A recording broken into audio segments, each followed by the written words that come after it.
journal. Bénédicte Kanda.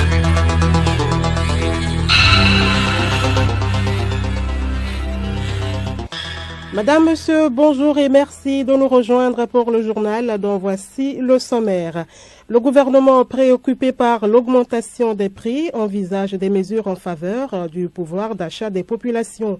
Voilà, entre autres sujets, abordés en Conseil des ministres tenu ce dimanche à Mandzouri, dans la préfecture de Kwangyal, à la suite des travaux du séminaire gouvernemental. Le compte rendu des travaux à suivre dans ce journal. La taxe sur les véhicules à moteur pour toutes les catégories de véhicules de transport de marchandises et de personnes à usage commercial est suspendue depuis hier. Une mesure qui vise justement à atténuer la cherté de la vie au Togo. Et puis les incendies sont de plus en plus récurrents dans nos marchés, causant d'énormes pertes pour les commerçants. Quelles sont les mesures à prendre pour éviter ce genre de sinistres? L'invité du journal, Dr Kewedi Akosi Yakubu, spécialiste en sécurité, nous éclaire sur ce sujet.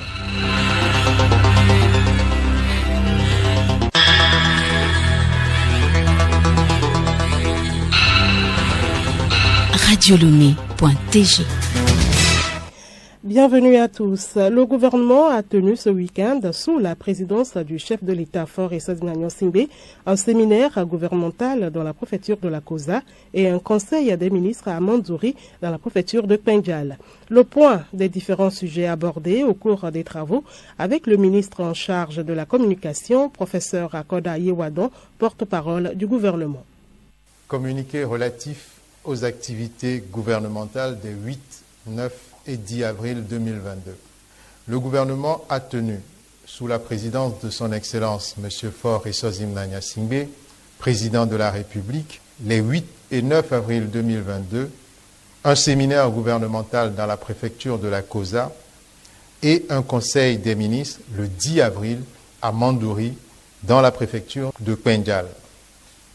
Au titre du séminaire gouvernemental, au premier jour du séminaire, les membres du gouvernement et hauts cadres présents ont passé en revue les actions prioritaires inscrites sur la feuille de route gouvernementale 2020-2025 afin d'apprécier les avancées sur des sujets comme l'assurance maladie universelle, l'électrification pour tous, la modernisation de la plateforme logistique portuaire, le plan d'urgence pour la région des Savanes.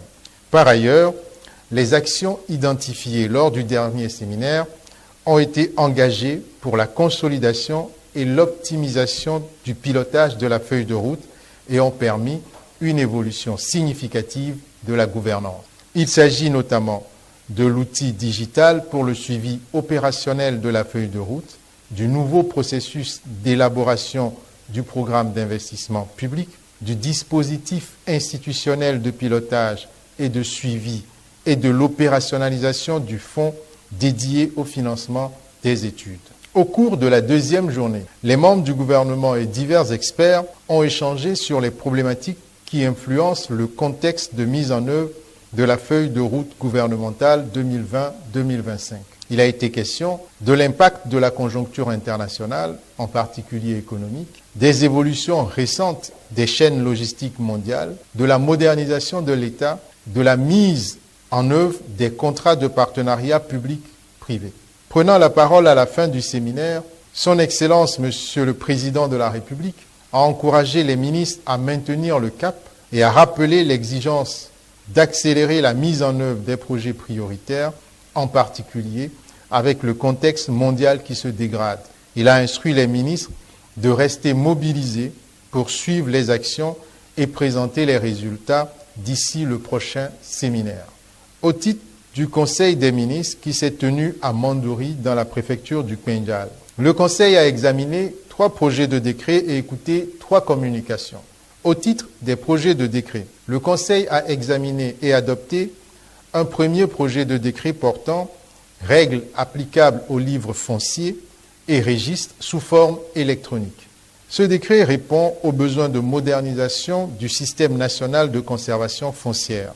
Il concourt à l'amélioration du climat des affaires et s'inscrit dans l'axe 3 de la feuille de route gouvernementale 2020-2025 relatif à la modernisation des structures étatiques.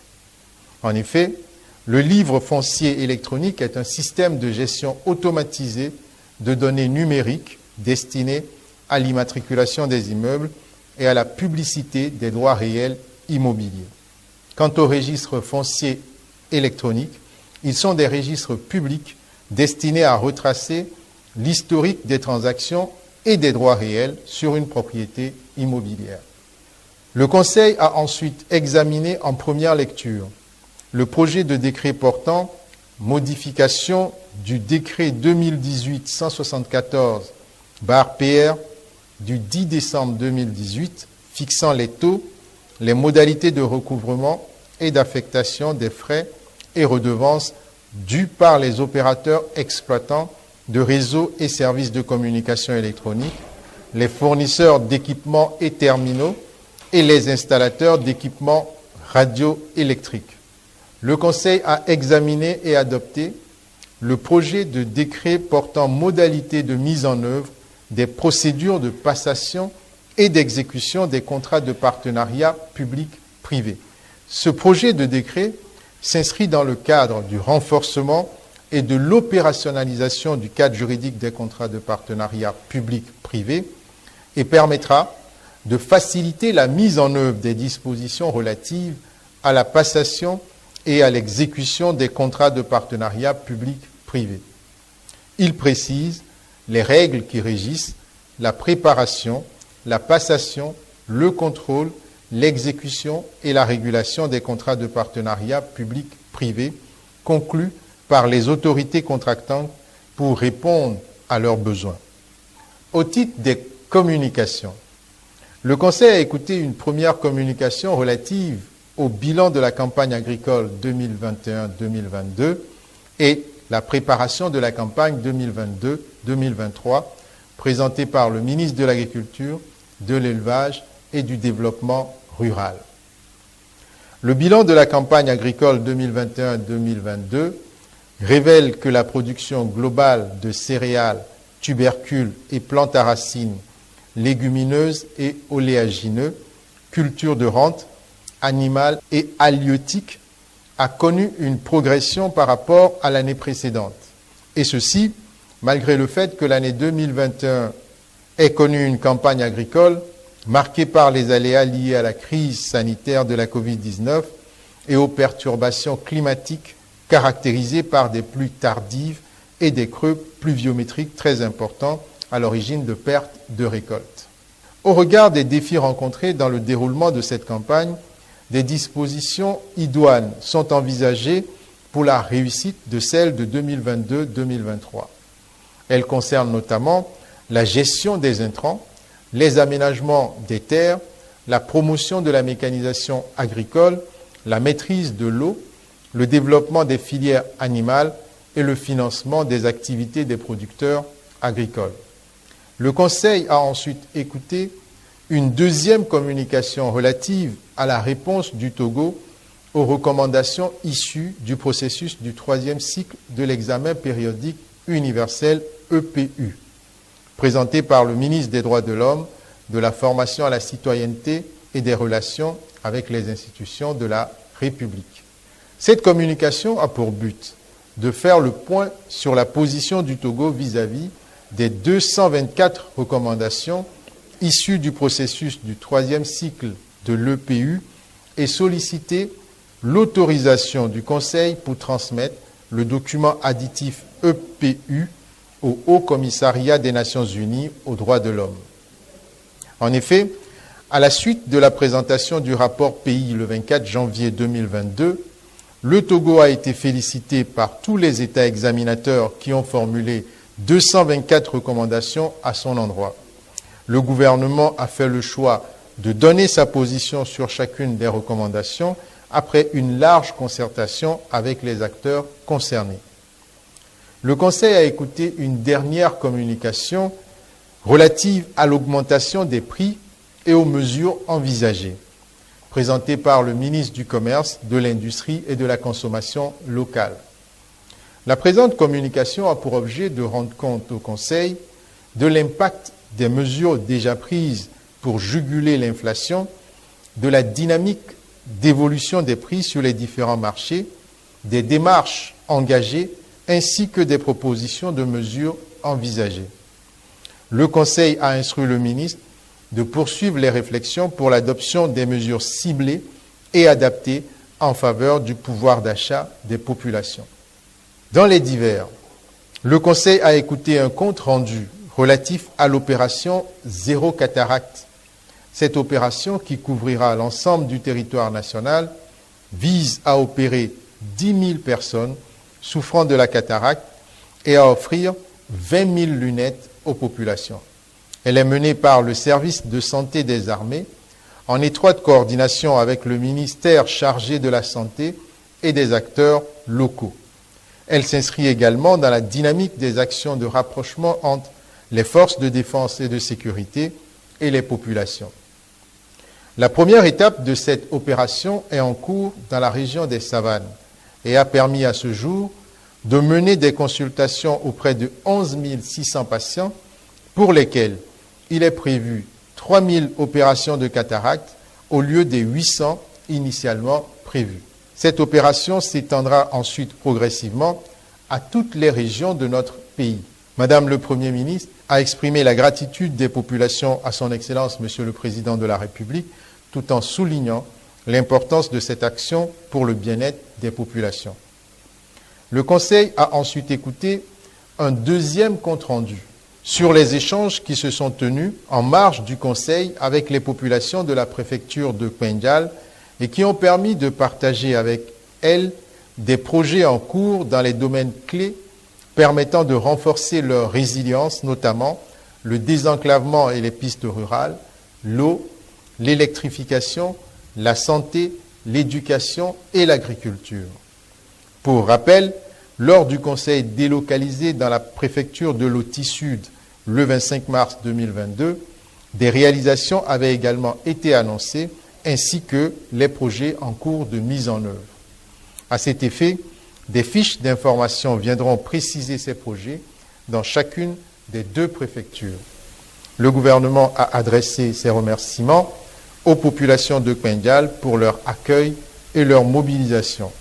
Fait à Mandouri, le 10 avril 2022, le Conseil des ministres. Vous venez donc de suivre à l'instant l'intégralité du compte-rendu du Conseil des ministres avec le professeur Akoda Yewadon, ministre de la Communication et des Médias, porte-parole du gouvernement. Justement, pour juguler l'inflation, comme annoncé dans le communiqué du Conseil des ministres, une mesure a été déjà prise. Il s'agit de la suspension de la taxe sur les véhicules à moteur pour toutes les catégories de véhicules de transport de marchandises et de personnes à usage commercial. Charlotte Ahar. Cette mesure a pris effet à compter de ce lundi 11 avril 2022. La mesure vise à atténuer l'impact de l'inflation constatée sur les activités de transport de marchandises et de personnes. Elle s'inscrit dans la continuité des actions déjà entreprises par le gouvernement pour le pouvoir d'achat des populations. Les ministres chargés des Finances et des Transports remercient les acteurs du secteur des transports pour leur sens de responsabilité. Fait à Lomé le 11 avril 2022, Sani Yaya, ministre de l'Économie et des Finances, Afo Achadeji, ministre des Transports routiers, aériens et ferroviaires.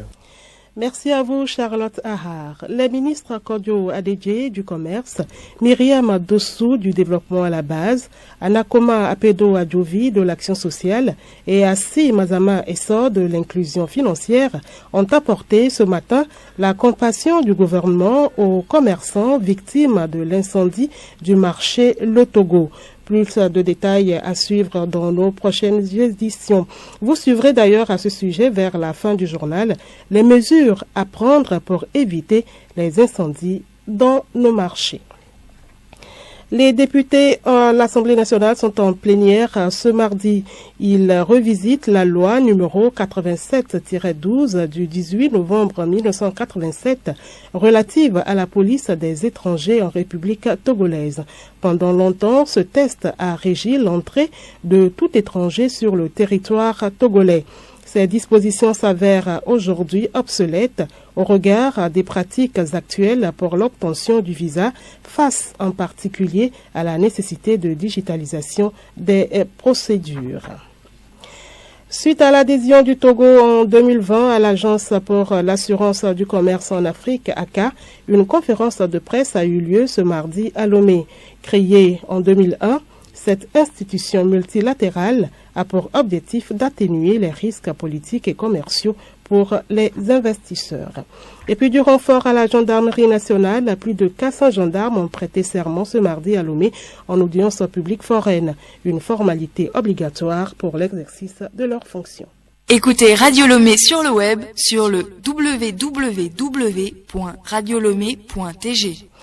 Difficile gestion des pouvoirs en Afrique, les transitions politiques sont de plus en plus enregistrées dans les pays. Élections contestées, modifications constitutionnelles malvenues, quête du changement de paradigme sont notamment les raisons évoquées par les putschistes.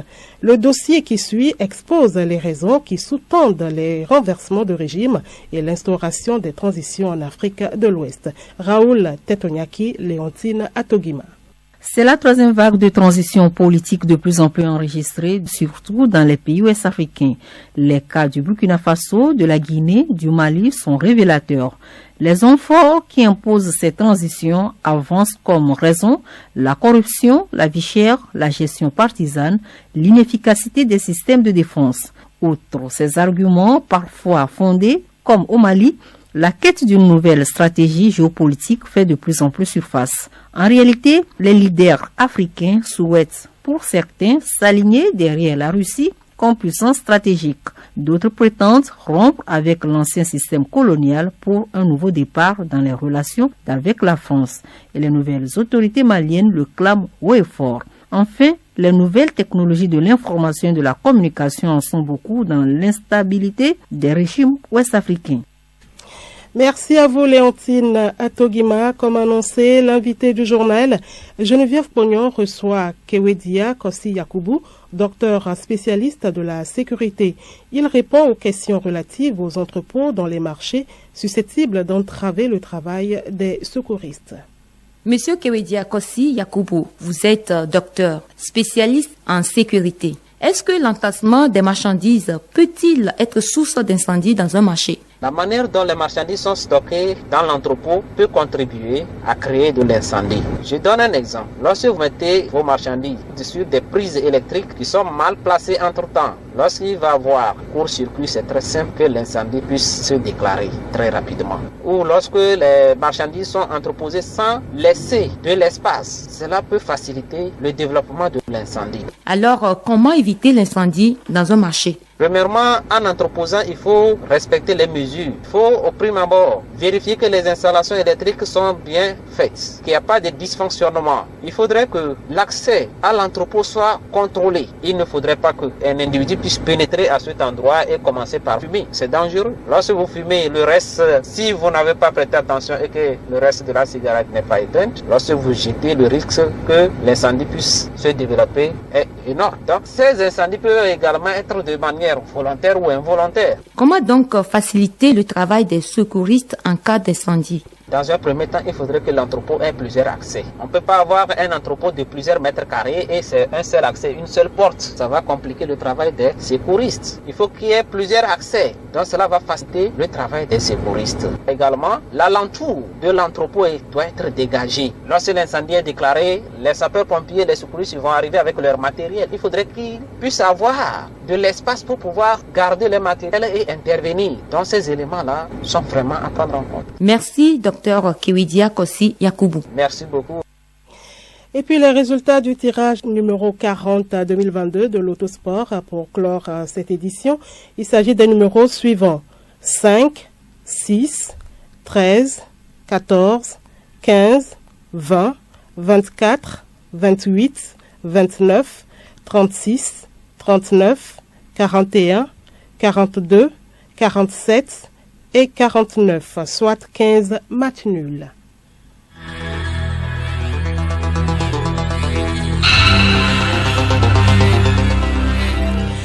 Madame, Monsieur, voilà, c'est la fin de cette édition de la mi-journée. Merci de l'avoir suivi. Merci à Robert Dansou pour la mise en onde. Excellent après-midi à l'écoute de nos programmes.